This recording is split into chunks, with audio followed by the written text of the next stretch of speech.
Ladies and gentlemen, please welcome to the stage, Dave Vobora. Thank you guys. Thank you guys. What a crew, man. Look at this group. Nice good work, man. Sit down. All the way from Dallas, Texas, with his wife, Sarah. Back in the gem state. Who's a real estate agent in the house? Anybody? Go visit with that blonde, or if you know one, try to recruit. We need to get her back in this state right here. Ma'am? He's lived in Idaho before. He can do it again. I can. It's even better now, I feel like.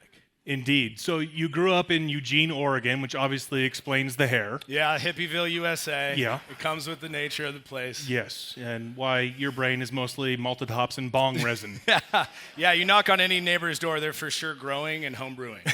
Perfect. And they have been for years, right? It's not a new thing. So after U of I, you made it to the league. Like, you had that success. And I'm curious, like, for people like me or most of the people in this room, dealing with that type of success immediately after college when you're how old? 22. 22? So as a 22-year-old, how did you deal with being successful? Well, thank God that it was the St. Louis Rams, not the LA Rams, because I would have gotten in way more trouble in LA.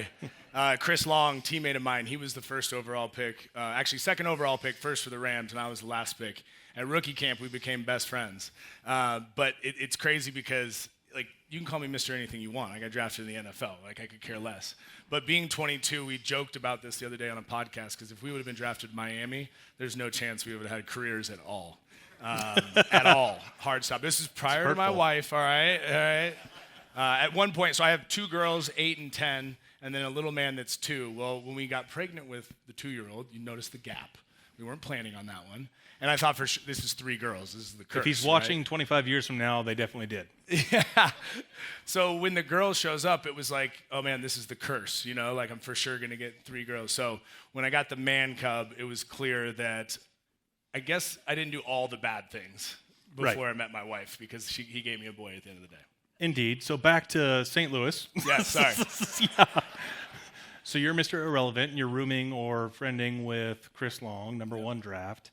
Like, what is it like as a 22-year-old to deal with this success? And honestly, as an NFL linebacker, because you became a starter your rookie year, I'm curious, like, how did you manage your personality, both on and off the field? Yeah, so I was a high school quarterback. When I got to college, they converted me to linebacker. It was like, whoa, no, I'm not supposed to be the aggressive guy. Like, I'm supposed to be the guy back there throwing the ball. That's why U of I is always so successful in football, obviously.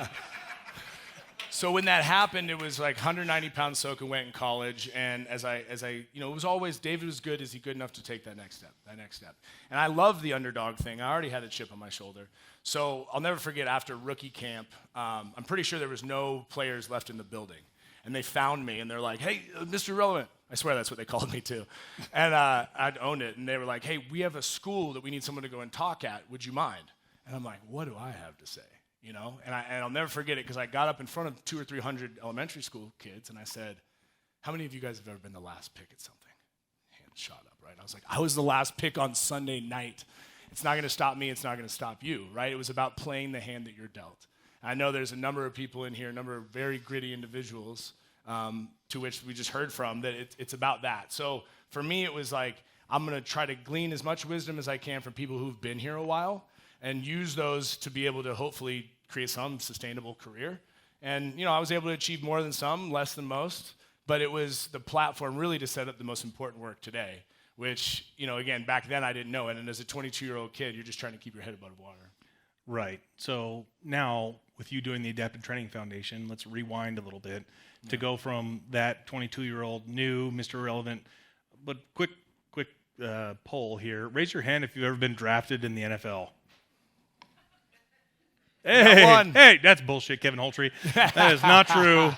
That is not true. If Coach would have put you in the 4th quarter in high school, perhaps, you would have gone straight to state, but that is not true, sir. I know you. Either way, sorry.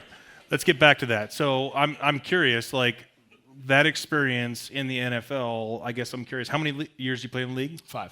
5 years. How did it end? Yeah, it ended in injury, like a lot of careers. And it was the I never thought about my life without football, because I had to have that level of commitment just to make it.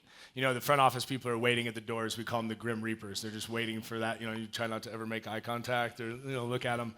But it's a cutthroat business. I mean, at one point, at the end of my rookie year preseason, we had a flight home from Kansas City, 45 minutes. They were cutting guys on the plane. Like, I was pretending to be asleep, faking it.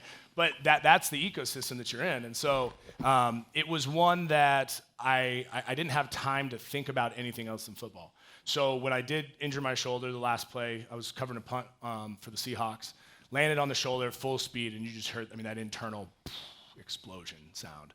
And they stuck a big needle in it on the sideline. They told me to raise my arm and I did this one, and that was it. I went to the locker room, and what's crazy about that time in my life is, it's a system of extreme pressure to be on the field and deliver, an abundance of pain and injury and otherwise. And so, it kind of uses your best attributes that made you achieve the ability to get there. But, we were faking, for example, on baseline tests for concussions, we'd intentionally go as slow as we could. So that way, if we were dinged, right, they couldn't tell a difference. And we joke, right? We laugh about that now, and some of you old salty dogs do, which I love. But the nature, we're talking about the one brain that you have, and like thinking about what we know today, it's like, oh man, maybe that wasn't the play. But you're so used to achieving this at all costs. Yeah. And so that all cost, to the point of the video, it led me just to cope. Right? I didn't want to answer the question. I had achieved the highest goal in my life. Yeah. And so where was I going to go and find anything like it? Like I couldn't imagine hooking and jabbing with bad guys like this man did. But for me to run down on kickoff, in front of 90,000 people and millions of people on TV, and you make a play and the cathedral just erupts. It's primed for God complex. You feel invincible. The ego, at the time I was suffering from an ego-based diagnosis. It's called terminal look good. I don't know if anyone's aware of that. To be fair, he still has that, but it's the lighting. We would look exactly the same if the lighting was balanced. And if I shaved my chest, I would look exactly like him. I stand by that. Yeah. So I guess what I'm saying is I was set up to have this identity crisis through transition. And when you are known for what you do, and so much of your identity is built into that, it's a slippery slope for figuring out who you are without that thing. And I'm so grateful for that struggle, for going through a 7-day detox, losing 34 pounds, both ends, all over myself, had seizures.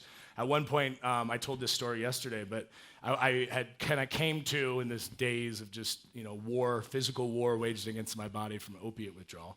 And I came to, and there was a tray of food next to me.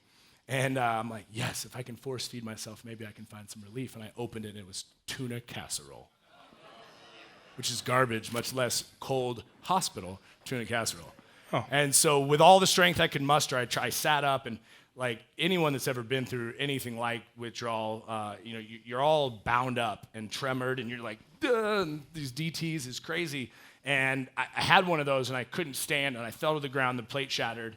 And I'm embarrassed, man. I'm ashamed. I'm bawling my eyes out on the floor in my own mess. And these nurses rushed in, and I'm apologizing, and they didn't help me clean up the mess.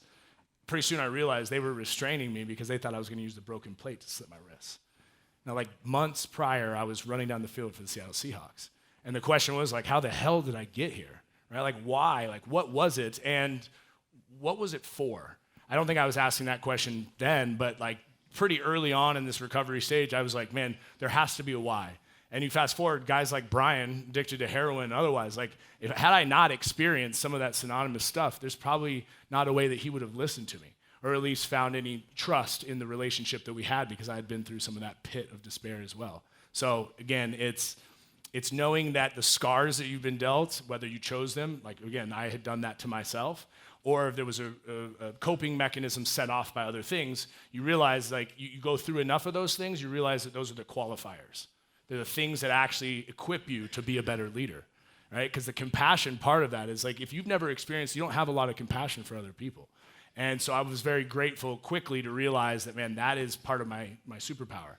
And that part of the story is something that I want to share early and often, because we all get tripped up, man, and we all find ways to escape what that pain is. And it's really just about finding groups and community to be able to work through. It's always going through it. And it's an amazing story, Dave. Like, not many people get through that type of opioid addiction.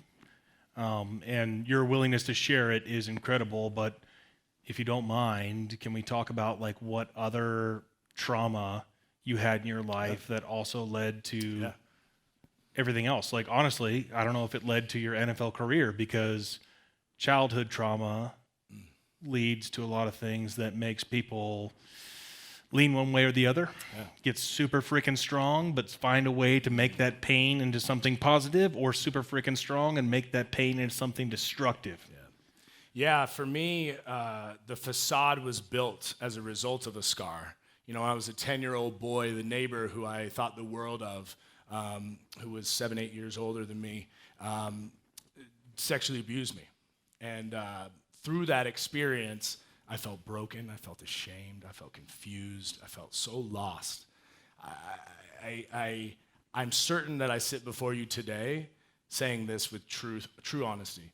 I would not have made it in the NFL if that didn't occur, because all I cared about was achieving outwardly, right? Football was the perfect scenario for me to do this alpha, very machismo thing, to be able to throw my body with valor and stand for all this, and yet inside I was scared, broken, fractured, lost.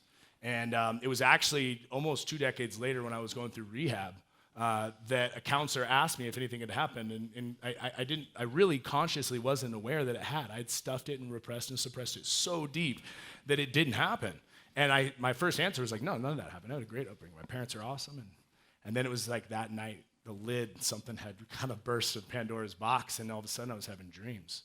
All that stuff came flooding back in. And it was clear that when I went to the counselor the other day, like, oh man, maybe this is the epicenter of this whole crisis. And once I was like, well, how do I take the armor off? It's all I know. And so that hard shell, that football, that need to achieve to be worthy, was the real epicenter of me needing to cope. And I say it with gratitude. Again, it's not in spite of that, it's because of that I sit before you today. And that I have, you know, the emotional intelligence, some situational awareness, and a lot of compassion. You do have an enormous amount of compassion. And I think, like, I'm curious to hear your thoughts on what empathy means to leadership. Is it possible to be a good leader without being an empath? Or there's something that you told me once, that compassion is not convenient. Yeah, interrupts. And where did you hear that first? Because you gave that to me. Yeah, no, my parents, we grew up in church, and we used to pick up people with disabilities, people that were homeless, on our way to church. And our old Plymouth Voyager van had these cloth seats, the bench seats. Sweet. And yeah, I'll never forget driving home one day. We had to stop at the car wash, and we were shampooing the stuff out. And I looked at my mom, and basically was, you know, a 10-year-old boy, and was like, this sucks. Why are we doing this? And she said that exact line, compassion is never convenient. It interrupts. And Jesus was interrupted all the time. That's what she told me. But she said he always had a moment, right, to take and be present with people. And that's what we're doing here. And, you know, it was clear to me that at some level, the underdog in me in sports was sort of trying to be a voice for people that were left on the sideline, that were ostracized. I mean, I had a dream once, and this is going to sound crazy, but I was a trash guy. I was driving the dumpster, or the trash truck. And as I'd get close to these trash bags, I'd go to pick them up, and it was a person. And I'd put them in the back, put them in the back, put them in the back. Didn't know where I was going, but I was picking up these people. And then when I got out of the truck, I looked up, and it said, restoring the dignity. And that stuck with me. That's something that I've realized, like, man, like, I just have innately this opportunity for people to be seen, not for what they do or what they can offer, but for truly just, like, you know, their worth is fixed. And so when you start to live in that way, I say it like this, you know, I've been on a team. A team is a roster. It's an organizational chart, roles and responsibilities, much like any business or operation. But a tribe is different, right? It's that chosen family. And a tribe recognizes that the perceivably weakest person, you know, least experienced, whatever, fill in the blank, that they're an integral part to the sum of the whole tribe. And when you do that, then people show up, and it's like, you know, what excites you is a cog in the wheel, that it's perfect, and we don't know when it's going to hit, but it'll always show up. So I encourage people often when I talk about leadership is, you know, don't just think of it as, hey, I'm going to go volunteer at something, it'll be a good thing. I would encourage you to lead from the place of something emotionally, mentally, or physically that is a scar for you. Work from that place. You'll be amazing how qualified you are to help somebody. You can't help them with the pain they're going through, right? You're not God. You can help them deal with the story of the scar. Because the narrative, that keeps it alive. There's this old adage in Buddhism, and it says, the wound that seeks the arrow.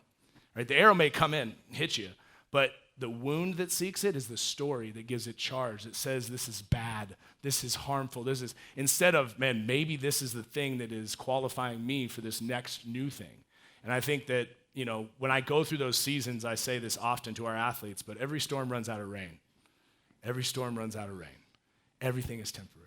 You never know what, that next corner looks like. You may think it's a waterfall and you're, white knuckling it and you come around, it's like, dude, these are rapids, let's go, So that's really the compassion thing and the leadership thing to your question. I think that emotional intelligence is critical. And I think it can't be, it's kind of like healing. As you're working through healing, you can have all the knowledge of it, but that doesn't mean that you've done the work. Because the work comes through the experience that changes the belief, that shapes the behavior, and changes the ultimate result. That's leadership. If you only do the bottom 2 rungs of that, right? Think about management and business. We need this behavior to create this result, right? We need this much product to be sold for this, and you do it over and over and over. But if you can create experiences for those end users that their belief changes, that I need that, then all of a sudden you've created a culture. That culture is a movement to which, I'll go to specifically our gym, there's a box taped off in the middle of the gym. The sympathy box. I spent a lot of time there. It says sympathy box. It says your excuses are invalid. I don't care if you're a starting NFL running back who's training in our side of our gym or somebody without arms and legs. I believe that sympathy is the quickest way to victim mentality. It's pity. You will not hear anyone say, I'm sorry. Somebody could legitimately have something horrific happen, and no one's going to go, I'm so sorry. We may acknowledge, like, that sucks. I can't believe you've gone through that. But why is it that we're looking at each other right now? There's for an opportunity to take action in the face of the fears, right? To realize that there's some purpose through that pain. And that's the piece that as a leader, I think, when you're willing to share your scars, then you're really willing to realize that the gifts that you have are meant to meet others' needs. There's a quote, it's Napoleon Bonaparte, so not a guy you want to quote too often out in public. But he said that as a leader is a dealer of hope.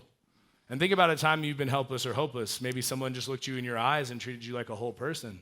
Like, that meant everything. The weight that came off of you when somebody was able to hold space for you, that's compassion, and that's good leadership.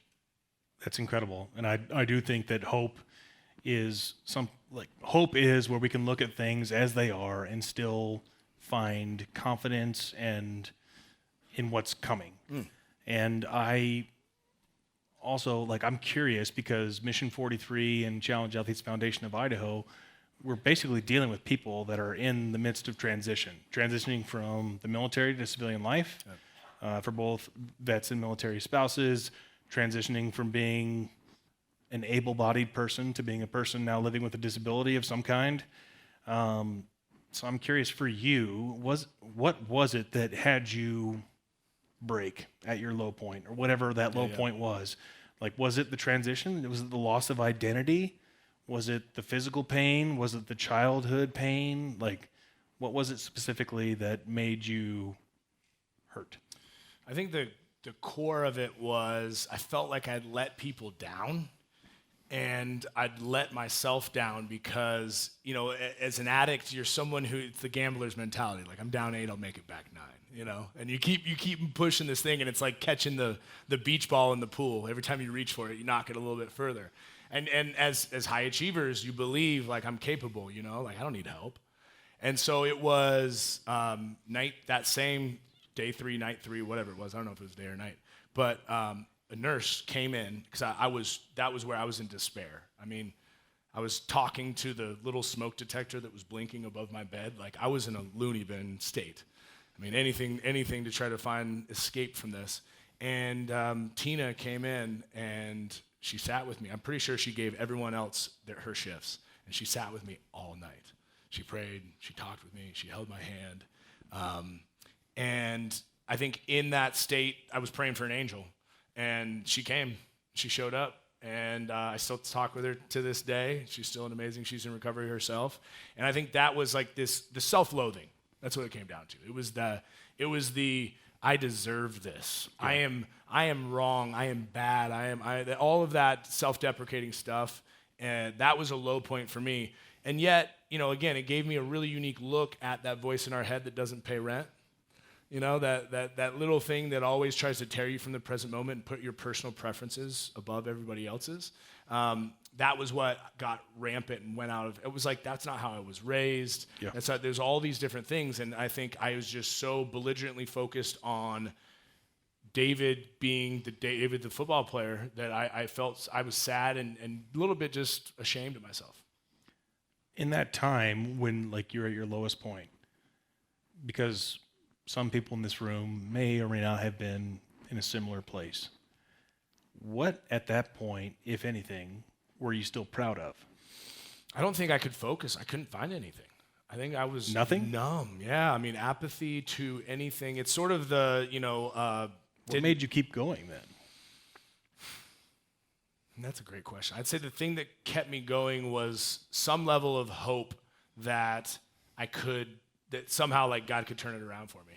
I had this, I guess it probably goes back to my faith. It probably goes back to this like trusting that although in the past I had thought I had been in peril, that like things were still answered and that I was going to be okay. So I think I had this deep knowing in the background that, I mean, shoot, when this is a fun story. When season ends, I'm seriously addicted to pills, and we're flying to Hawaii, my now wife, but girlfriend at the time. Sarah, you. Yeah. And I look at her as we take off, like the wheels just left the ground, and I knew she couldn't run. And I said, when we get back, you can't take me home. I need to go directly to a hospital because I'm addicted. I'm an addict. And she, like, you can ask her side of that story. But She actually asked an air marshal to shoot you at that point. Yeah. That's weird. Excuse me, Air Marshal John, could you execute that man? So what's crazy, we're in Hawaii, and as an addict would, you take too much, your plan that you had, you don't even remember what you took. And I climbed up on our balcony going through withdrawals with a banged up shoulder that hadn't had surgery yet, and I'm hanging off the bars, 20 feet up, or 20 flights up, floors up. And she's begging, I don't even remember this instance because I'm totally lost in it. So I think at some level I knew she had my back and was betting on me. I knew my parents did unconditionally. I had an uncle who's now passed but had gone through addiction and otherwise. So I think he gave me a little bit of a framework to believe that not all was lost. Yeah. And I think in general, like you think of junkies and you think of other, you don't think of high performers. And now it's great to have less of a stigma, more of this out in the open, man. Like, get the help you need. Let's course correct. Nobody wants somebody to be addicted to drugs or alcohol. Yeah, that's absolutely correct. And we both share the opioid addiction past in common. Yeah. And I think that, it's something that makes you a completely different person outside of yourself. Let me say one thing on that. My wife, she's brilliant at this, but I used to kind of wear it in this dark badge of honor way. Like she'd say something and I wouldn't lie. I'm like, well, you just don't understand, right? Like, you just don't understand. Right. You don't understand. No one does. And then she said one time, like, do you want me to? I was like, no, God, no, I would never wish that upon anybody. And then similarly, as I've started working this, the gym and veterans and otherwise, I witnessed a few veterans that had been combat injured, right? Truly saw hell. And they do the same thing to civilians. You should understand. And I had the opportunity to say, well, do you want them to? And they're like, well, some civilians, yeah, I actually do. My neighbor, I would send him to Sangin Province today. Right? Lady that cut me off this morning, I mean, yeah. But it's true, right? It's like we use this, I'm just different, And I think the one thing that I've realized, my gym I started because I needed to heal too. And I created an ecosystem where they gave me permission to work on some of that deep stuff and otherwise. And that the opportunity to share your shit, frankly, is the best way for you to find a path. Like the idea that what got you here can't get you there, right? It's not until you're willing to speak that truth that it starts to lessen its hold on you. And so the badge of like the Trauma Olympics, we hear it all the time. I mean, I called him out in our program because we had Travis Mills, quadruple amputee. And he's like, 10 to Travis. I got all my arms and legs. It's like, that's not the point, right? In fact, lots of times it's those scars that are unseen that are the real insidious ones that call to us in the dark. So that's where I think, the ecosystem that we've brought together, it's inclusive in the sense that people are from all different types of walks and experiences. And quickly, the sweat equity is earned. Therefore, people can find similarities, not differences. And that's like very rare this day in our society, is for people to not be polarizing with their beliefs and otherwise. It's for them to be able to have a landscape. It's like, man, look, you can be different skin color, your bank accounts look totally different, but if you come and earn it in the gym, there's respect. And so that's why the gym, I feel it's the most inclusive place that I get to be a part of. Yeah. Well, you forge the mental through the physical at the Adaptive Training Foundation. And you kind of alluded to it, but I was very lucky enough to be a part of one of your classes. But I'm curious, like, to elaborate more on the sweat equity, because it's easy to say, hey, like, come together, we'll be together for this hour or hour and a half or 30 minutes or whatever it is, get a hell of a workout, yell at each other, have a great time, then go home and be awesome. Like, be cool. Like, is that fine? You have to earn the dopamine. That's what we talk about, you know, and there's a community side to that. There's definitely the sweat equity side. But I think that the unique thing that we do pre and post every session, we get still, we get quiet, we breathe. And you imagine like a combat injured Marine coming into the gym day one and me being like, we're going to meditate.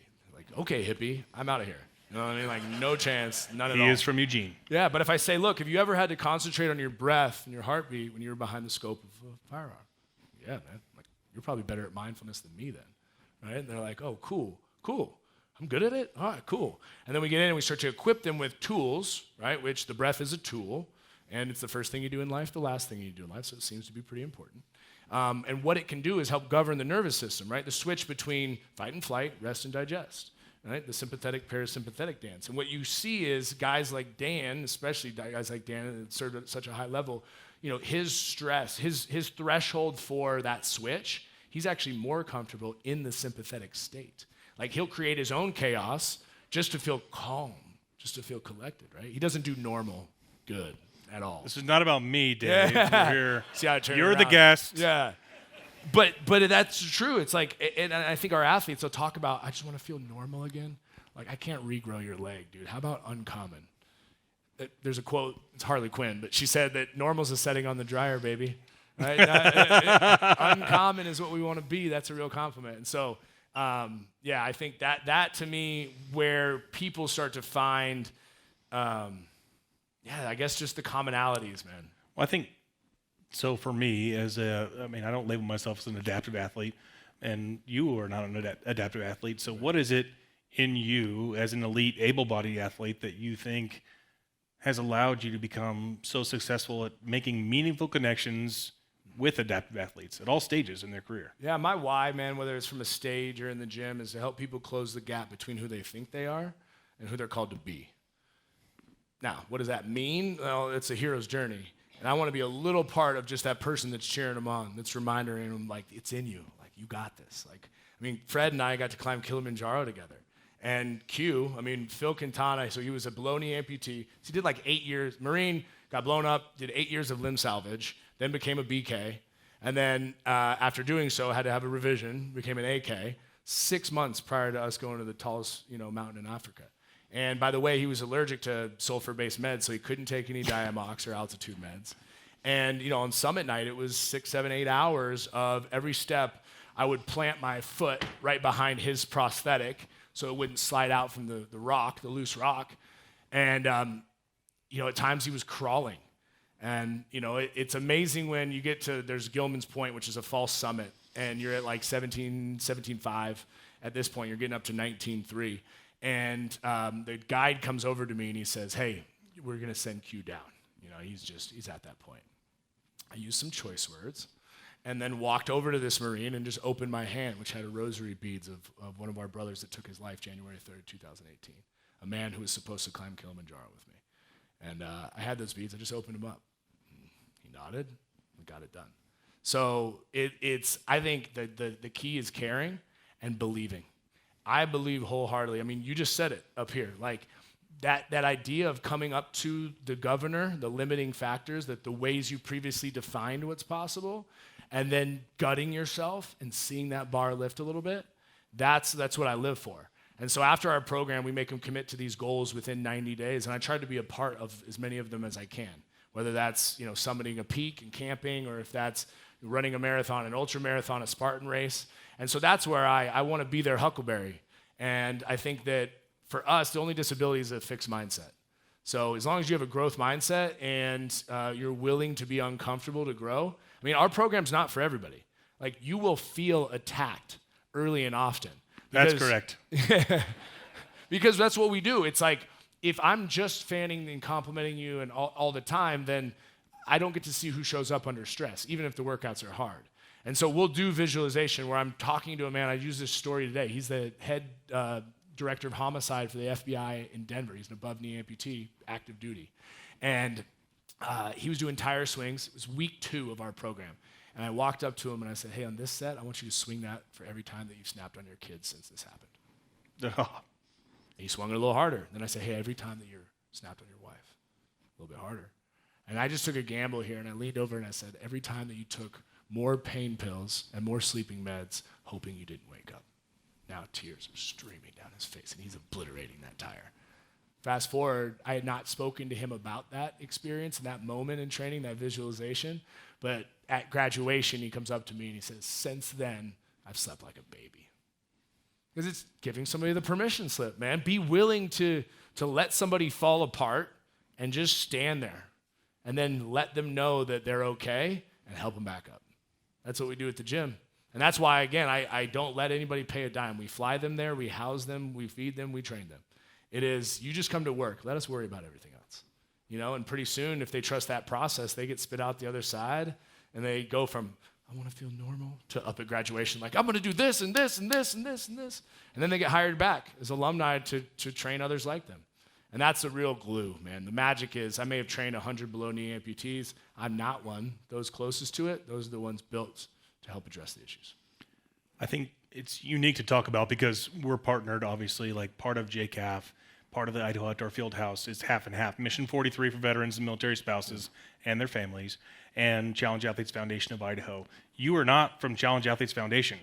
You are from the Adaptive Training Foundation, and you have a very different flavor that we love and respect, because being different does not mean being wrong or bad. Yeah, and then there's we do a Battle Buddy Kids Camp. I'll give it as an example, and our athletes are the trainers and the coaches.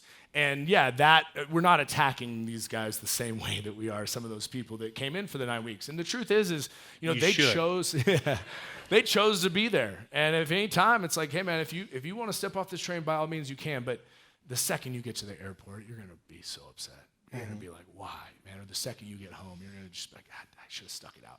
Were you raised Catholic too? Sorry, little Catholic joke there.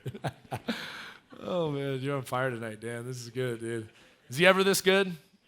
No. no, they're not. That I guess, the difference to me is we are just not going to soften it because something happened to you. We believe that you're meant to lead from the front. And back to that hope dealer thing, like that pressure of people noticing, right? The brain seeks symmetry, scans a room every 4 seconds. Unless you're him, it scans every 4 milliseconds. But every 4 seconds, it scans safety, survival, symmetry. That's literally what it's doing. And it's doing so to evaluate for threat. And, look at kids. This is why they go, there's pressure or there's some opportunity there. And if you start to see it as that, holy crap, man, the quickest way between two people's a story. You start to share your story. I start to share mine. We start to find some similarities. That's being humane to humanity.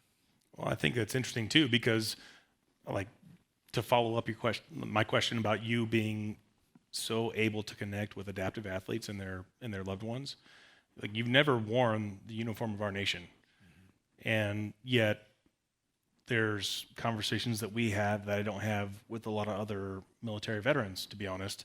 I'm curious, is it your energy allows you to carry these? Like, you're a charismatic person. You've probably been your whole life. I don't know. Yeah.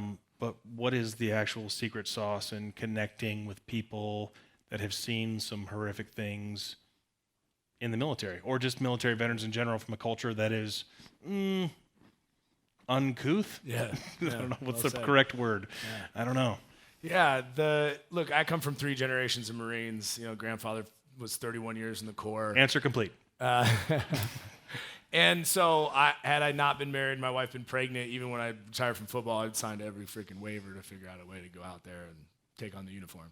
That said, this is obviously my way to serve those who served. Yep. And I'm always curious especially between branches. I like to Don King it up a little bit in there and fire guys up, right? Yeah, you do. Now, luckily, you are a Marine before you went on that Army side.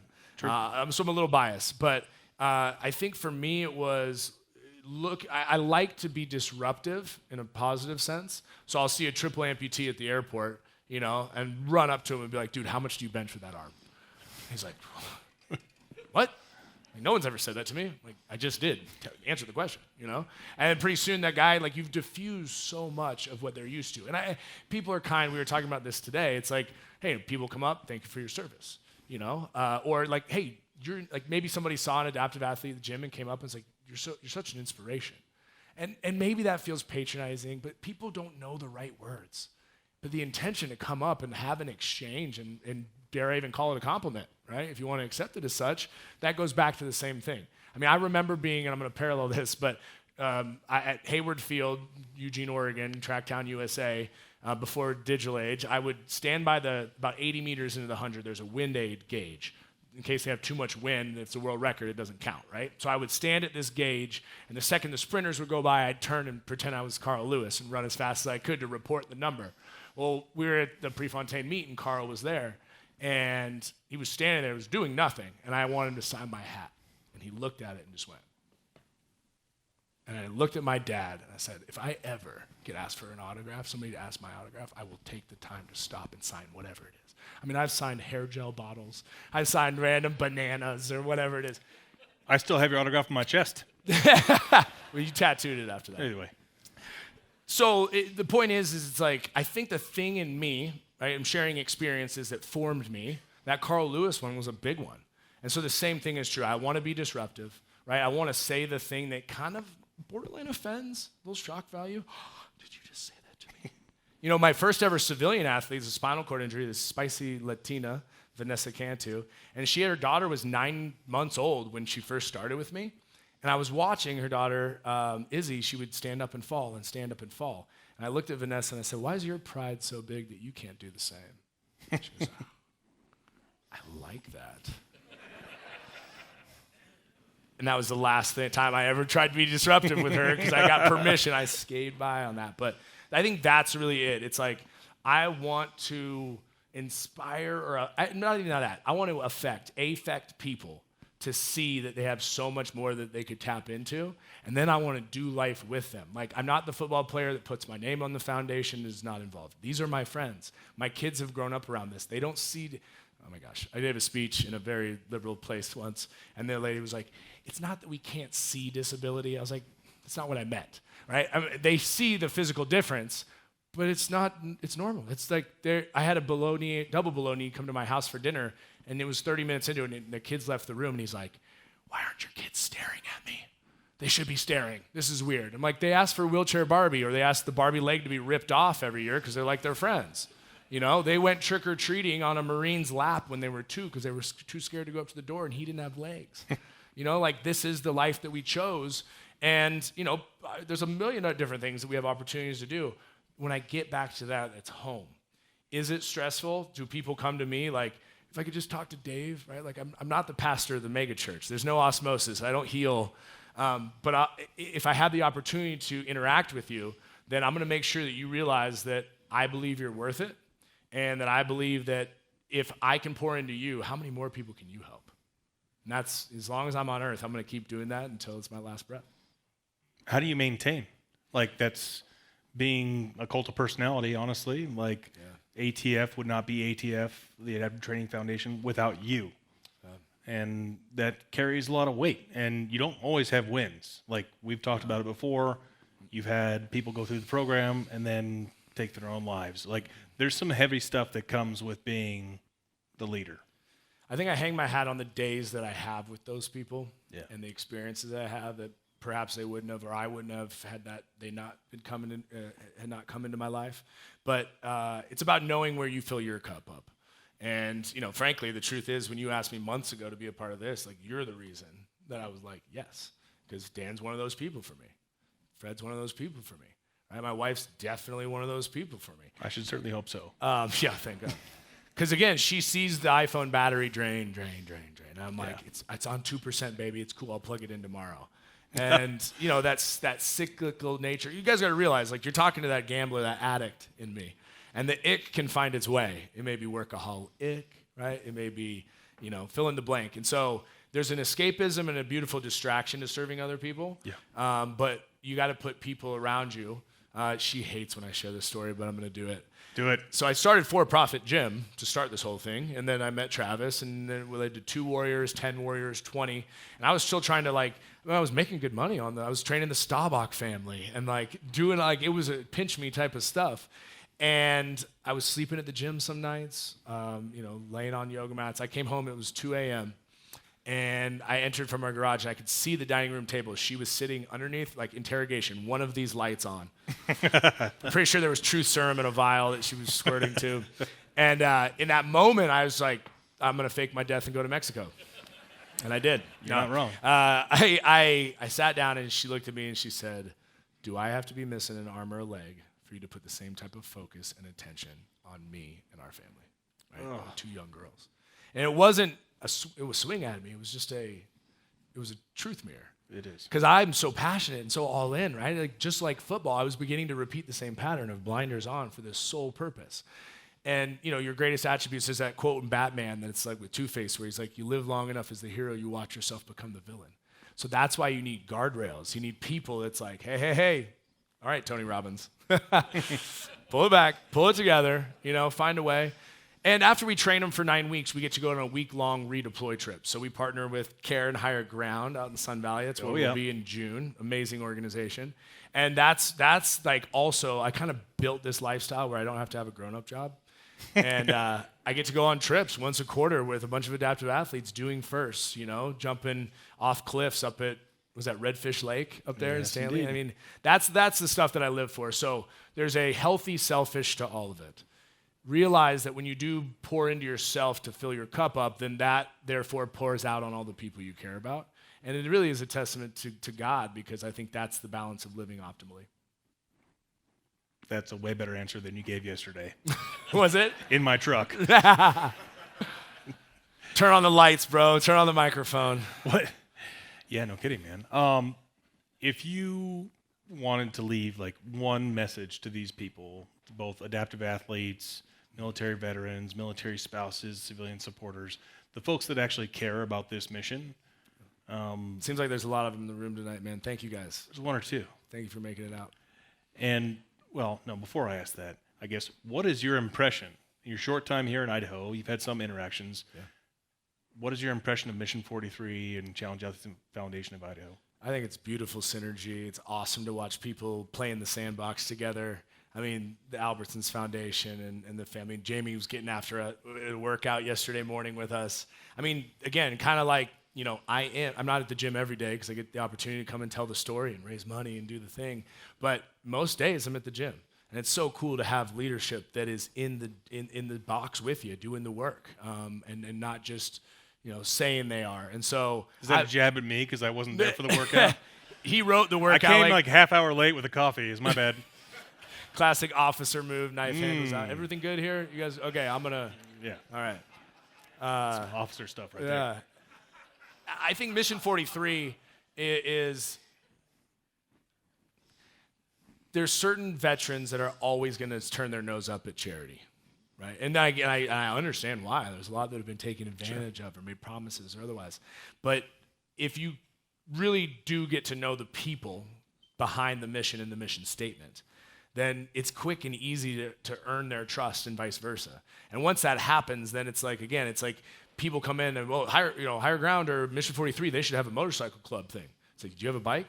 Yeah. Cool, you're starting it. Right? Welcome. You're the head of it now, director. And I think that's what you guys do.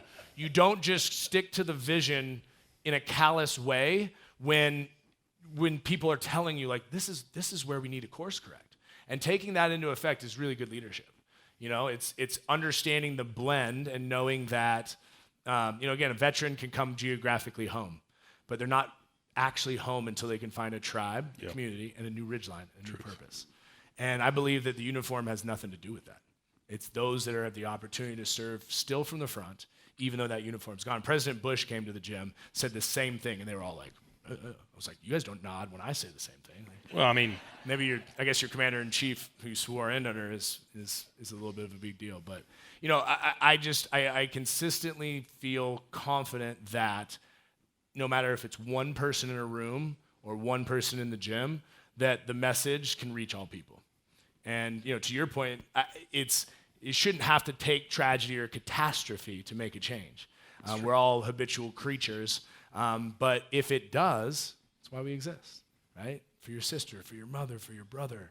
I mean, I spoke at this huge conference, a year ago, and the first question in Q&A is this guy pops up and he's like, so I have a niece who lives in Dallas who just lost her leg, and what's crazy is I just took a guess, and I said, is her name Courtney Fields? Because we accepted her in our program yesterday. And the whole room was like, come on, this is a plant. Like, no way. it was a plant. That was me. I'm just kidding. I could tell you 100 stories of those things. If you're not living a life that you have these kind of like coincidences, which is God's way of remaining anonymous, if you're not living in service of these connected dots, these like, what? I mean, I spoke at an all-black college in Dallas, and 2 weeks later, two of the gals that really wanted to see the gym, we had set up a visit. And they were inside of my gym just waiting for me to come in and like tour them and otherwise. And in walks, little Stubby's a quadruple amputee, a guy that was actually born with no arms and legs. And he comes in and he's like, hey man, I'm Nate. I'm like, hey Nate, what's up buddy? And he's like, I drive for Lyft. Okay, keep going. Like for a minute, I'm like, that would be an interesting get in the car moment. Sure. But nonetheless. I've never looked at my Lyft driver's legs. No, that maybe I'm you just need saying, to. Maybe I you should. need to for I now. will start now. And so I looked at him, he was like, it's crazy. Like a couple weeks ago, I gave these these beautiful black girls, I gave them a ride, and they told me about this place and told me about this place. They said something about you and speaking. He had no idea those girls were in the gym. Like total. And I was like, hold on a second. Come with me, Nate. And we walked in the gym. I was like, can I have everyone's attention? And everyone stopped. And I was like, and the girls saw, and they ran over and gave him a huge hug. I'm like, that's why I know I'm on the path exactly where I'm supposed to be. It's like these pinch me moments that you're like, all right, that's wealth. It's real wealth. So, what lasting message would you impart on these people? Yeah, I'll share a story. I'm walking into a 7-Eleven. It's late one night with a combat injured Marine. Good bud, real great bud. And it's not a very prideful story for me because a homeless guy comes up trying to engage to ask for money. And I wrote the guy off, disregarded him completely, walked right past him, walked into the 7-Eleven. But I looked through the glass and I realized my boy got cornered. So I walked out, make sure everything was copacetic and cool. And what I witnessed was this exchange. My buddy reaches into his pocket, he pulls out a $5 bill, goes to hand it to the guy. The homeless man had not made eye contact. He was in this very sort of shameful look, looking down as he was asking for money. And my friend goes to hand him the bill, and when he does, the guy grabs it, starts to turn to walk toward me and into the store, and realizes like the bill's not coming with. And it's forcing this man to look up and look my buddy in his eyes. Real casually, he goes, "You're worth it. Let's go with the money." The guy turns toward me, walking into the 7-Eleven, but then stops with a real puzzled look on his face. Doubles back, turns around, he looks at the man, and he says, "What'd you say to me?" Real casually, my friend Jake reaches down, lifts up his pants leg, revealing a prosthetic foot. He says, "What I did for this country, I did for you. You're worth it. You're worth that money." Right, my jaw's on the ground. And in this moment, the man turns, walks down the sidewalk, not into the store, around the corner and out of sight. I watched hope being dealt, right? It had nothing to do with the amount of money. It had everything to do with teaching somebody that was in a situation that they probably felt less than, and he just empowered them to feel worthy. Like, if you hear nothing else, like, look for those 7-Eleven hope-dealing moments, because they're abundant. And if you live in service of those opportunities, it's going to keep you from the suffering that your brain's going to want to feed you, that somehow your needs aren't being met or other things. The quickest way to get out of that own suffering is to do something in service to somebody else. But do it in a way that isn't just, if it's a checkbox to start, that's fine. But do it in a way that it emotionally connects with you, back to the scars that you've been dealt. That I think is the way that you're going to find abundance in your life. And it's going to be a lesson too that you never know who's watching. That piece is really cool too. I see it with my kids all the time, man. They're so impressionable. And you never know who's watching, and I think the trickle-down effect is a real thing that's contagious. Dave, I was thinking about opening up for a Q&A, but I would prefer to stop and let you guys talk to Dave personally, because there's very few people in the world that I have gotten or I feel so close to after spending so little time with them. But I know I'm far from the only one with you, because you have a gift. And I truly appreciate you sharing your gift with all the adaptive athletes and military veterans that you have so far throughout the entire country and world, but especially by taking the effort, you and Sarah, both, for coming up here to Idaho to do it for us. So please thank Dave. Thank you guys, man. What a trip. Truly. Thank you guys. Come here, big dog. I love you, big stupid. Oh, I love you. Careful on the foot. Thank you. Yeah. Yeah. Thank you guys.